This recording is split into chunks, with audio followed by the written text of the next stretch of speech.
Wait a second. Which woman in a full-face helmet? And what motorbike suit? And I thought we were the ones who were attacking Saki. You know, for a game created with so much care, this intro doesn't make any sense at all.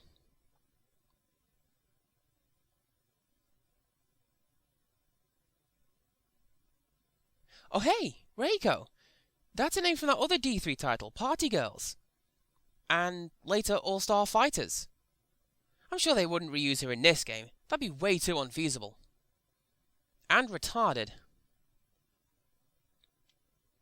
Also, this part of the intro doesn't make a great deal of sense. Aya and Saki are meant to be the only two people with cursed blood. That's why they are the Bikini Samurai Squad, as opposed to these two and a whole bunch of other people. Of course, with that said, in Ryo's story, it turns out that she and Makoto have been injected with the blood somehow for some reason, which is why they too go berserk when they're dressed in red. Oh hey, there you go, Saki and I. Very good grammar game, plus 1 point. Also, you know what? D3 have made so many games that feature unexpected zombie outbreaks, you'd think that they'd stop explaining it.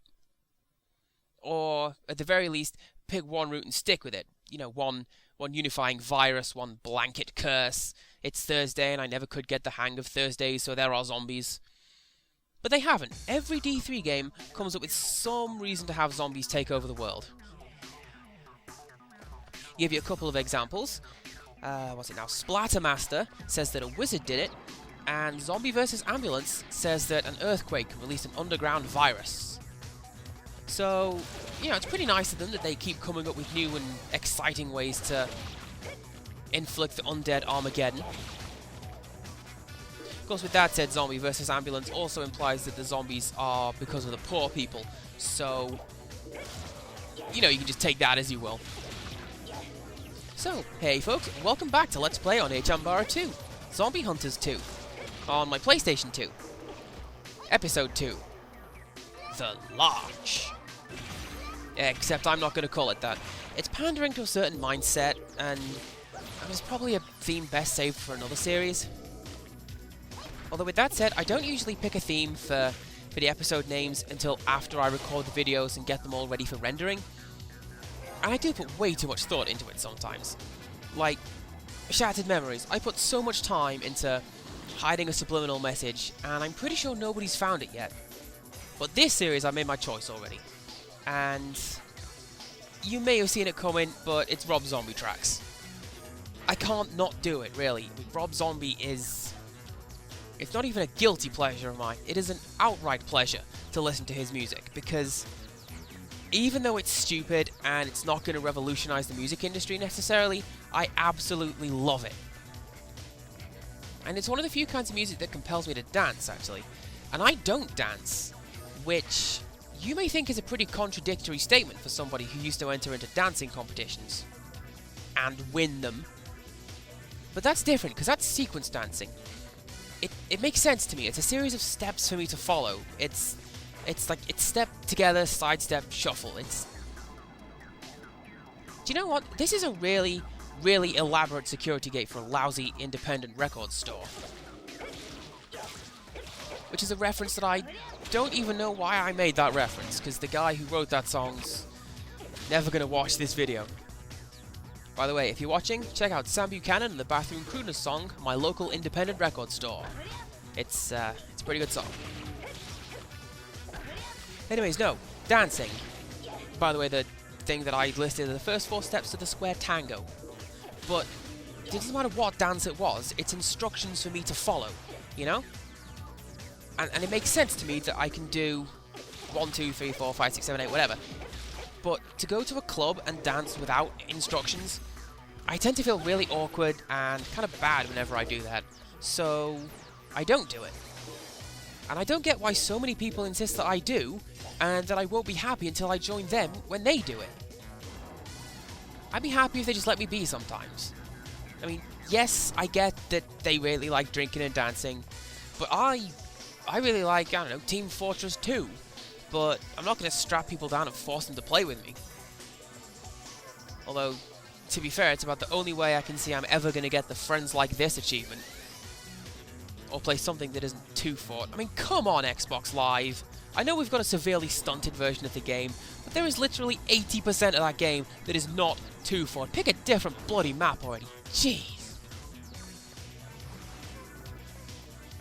So this is level 2, Mysterious Beauty, and it is an absolute pain if you're not prepared for it. The last level had one choice to make, and it's the one you're automatically going to make. This one has 3 or 4 key puzzles, and it's a huge drain on your resources. Okay, so you've seen how for Aya's melee, she throws daggers. Riho has something a little bit different. Ah. That 4th count would have been so cool if it had worked. But yeah, her melee combo is a series of swimsuit poses that finishes with Yate's favourite chestnut, "Oh no, everyone can see my bum." Whoa! Look at that!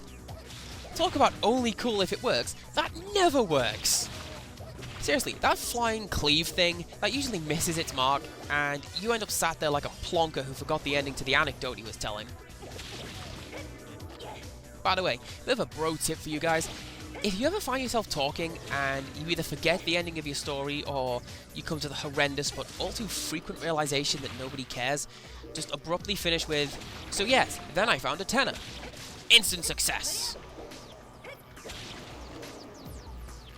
So yeah, level 2, Mysterious Beauty.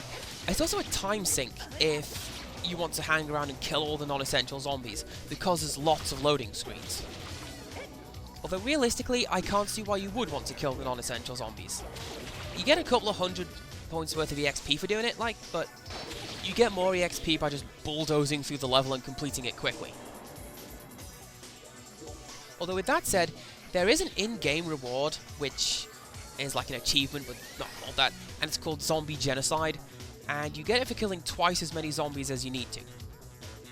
Basically, by hanging around and killing all these transient zombies and then coming back once they've respawned and killing them again.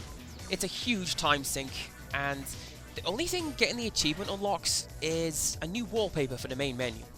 That's it. It does contribute towards a few other unlockables, but really, they aren't worth it either. Unlocking further achievements gets you a second wallpaper, a costume for Saki, where she has blonde hair, and a black stick-on bikini for Aya. That's about it.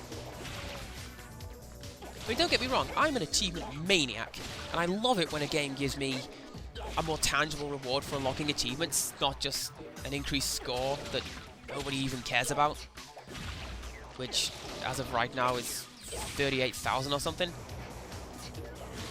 I think I'm just going to tag in Aya? Riho, to get some crowd control going on.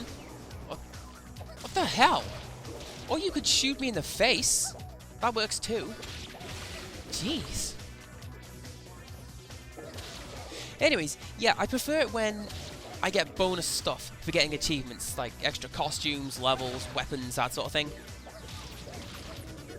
Was that the original starting point of the sentence? I honestly don't remember.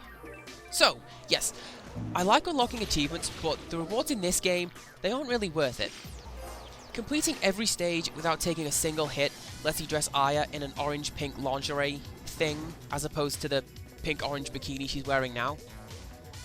It's not really worth it.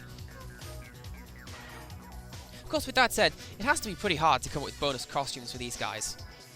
It's kind of the done thing in video games to give like the bonus costumes where the women wear fewer and or sexier clothes, but how do you really do that when everybody's already in a bikini or dressed like a stripper? The PS3 version gave you the answer by having Aya in a shoestring bikini. Like, I'm pretty sure if she wore any less than that, she'd be legally classed as naked. And I actually put a lot of thought into this. No, I didn't. I didn't put a lot of thought into Aya being naked. And, hey. I guess it was Reiko Mizusaki. But doesn't she look almost exactly like Laura Palmer? No, I just wanted to say that. Basically, with this one, you got the same tactics as before, just tank it, or 2 hits and then dodge. But yeah, I put a lot of thought into what would I do if I had to come up with bonus costumes for this game? I honestly do not even know. And Flawless Queen, I just unlocked right there. That is... Let me think now. I think that's the one for completing the game... No, completing the boss really, really quickly. And you don't need to see those numbers crunch again, because we're at full capacity anyway. And that's the end of Stage 2. And Video 2. Join us next time for something else. So until next time, goodbye.